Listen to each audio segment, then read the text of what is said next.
Game On Magazine is sitting with Melissa, a member of HSASA, a disabled scuba diver. How are you today, Melissa? I'm very well, thank you. And yourself then? I can't complain. Thank you for joining us. We're looking forward to chatting to you today. Let's start off with, obviously you are a disabled scuba diver, which means you are carrying some sort of disability. What is your disability? How did it occur and how does it affect your life?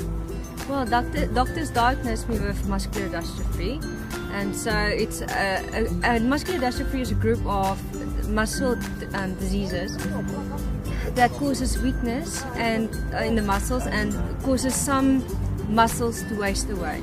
So, and obviously it has an effect on my life because I have a mobility issue, but I'm actually coping every day. I have the Lord on my side, so I take every day as it comes. You are a recreational scuba diver. You've got a lot of TV time over the last couple of months. I mean, I did see you on Carte Blanche. Let's talk about your scuba diving. How did you start it?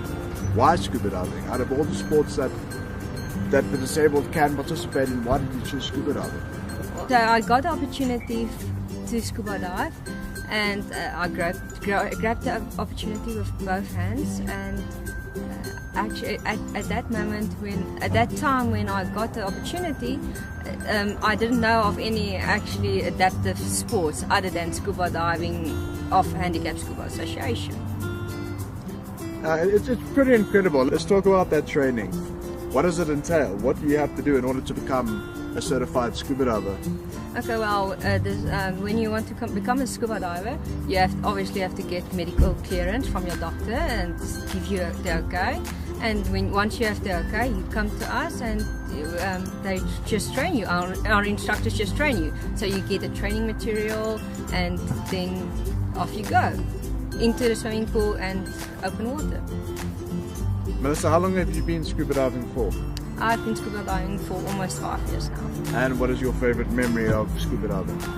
Well, it's the whole package. So when you go on a trip, it's a unique experience. Going across the border to Mozambique for the first time is also a grand experience. And also when you go diving and you see fishes, when you see underwater life close up, that's also an experience overall. One of the big things about scuba diving is that it can be pretty dangerous. I mean, even for an able-bodied person. Now, for a disabled person who can't control their muscles, how do you get by? How do you cope in the water? Well, we have specially trained HSA dive buddies who literally hold you underwater, so they totally move you underwater. So they hold you on your cylinder and then you just enjoy the view and they control you and move you through the water.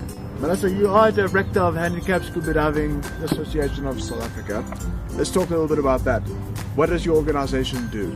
We train disabled people to experience this awesome underwater walk. You know, if a disabled person comes here and wants to become a certified scuba diver, how do they get in contact? Well, they can visit our website at www.hsa-sa.co.za, or they can also email me and I will at melissa@hsa-sa.co.za, and I will provide them with the necessary information and put them into contact with our HSA instructors. Is HSASA countrywide? Oh, it's actually from international. The HSA International was founded in 1981 by Jim Gatteker, and it came to South Africa in 2009, and in 2014 we officially founded our non-profit organization. You've spoken that your organization does give training, but obviously training isn't free, or there will be some sort of cost. What will it cost the average person to become a certified scuba diver? Our cost at this moment is 5,500 because our HSA instructors has to have one-on-one with the disabled diver, and also he needs to have assistance to help him to control the disabled diver. So therefore it may sound a lot, but it also includes your study material and your gear and everything you need. And let's talk time. How long does it take on average for somebody to become a certified scuba diver? 2 weekends. Whenever you have the time, but normally they do it on a Saturday and a Sunday, the pool sessions, and the weekend thereafter you will have your open water at primary dive site is Miracle Waters. So, and on the Saturday and Sunday, then you finish, then you are qualified. And is equipment like the tanks and the mask and goggles and all that sort of thing, is that provided? Yes, that's also included. So basically a disabled person just needs to pitch up and study. Yes. Melissa, you just mentioned now that you are a non-profit organization, which means I'm assuming that you rely on donations and the outside world helping the organization to get by.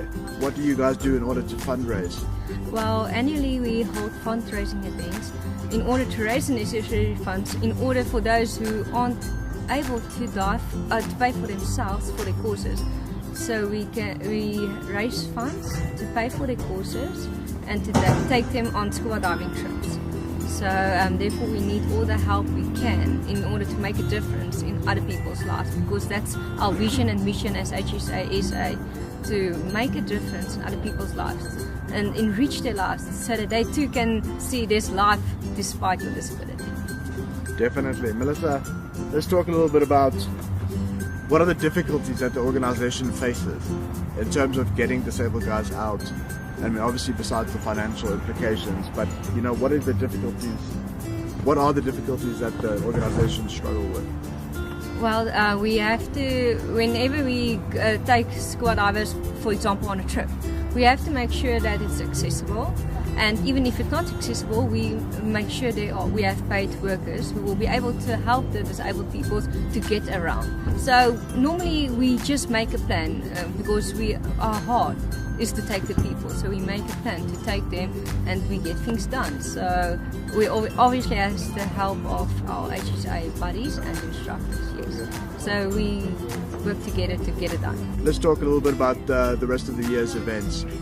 Is there anything special planned? Yes, there's a scuba diving trip coming up in October. We're going to Olival Shoal, so yes. That sounds incredible. You are an inspiration and a role model yourself in the fact that you've taken up scuba diving, you love it, it's become pretty much your world. Yes. If you had a special message to guys who want to scuba dive but maybe are a little bit intimidated, they're a little bit scared, they don't know what to expect, what would you say to them? Oh, just step out on the water and go. You won't regret it. It's really an awesome experience. You totally get into a new world. Your perspective changes completely. There's nothing to be afraid of. We have very well qualified instructors who train you and put you at ease. So there's nothing to be afraid of. It's actually just an adventure, excitement. To the viewers, if there's any disabled guys out there who would like to become a certified scuba diver, the link to the website and Facebook pages will be below the interview. On that note, Game On Magazine would like to thank Melissa for taking some time out of her schedule to chat to us. It's been an absolute privilege and an honor learning about how to become a disabled certified scuba diver in South Africa. So Melissa, thank you so much for spending some time with us.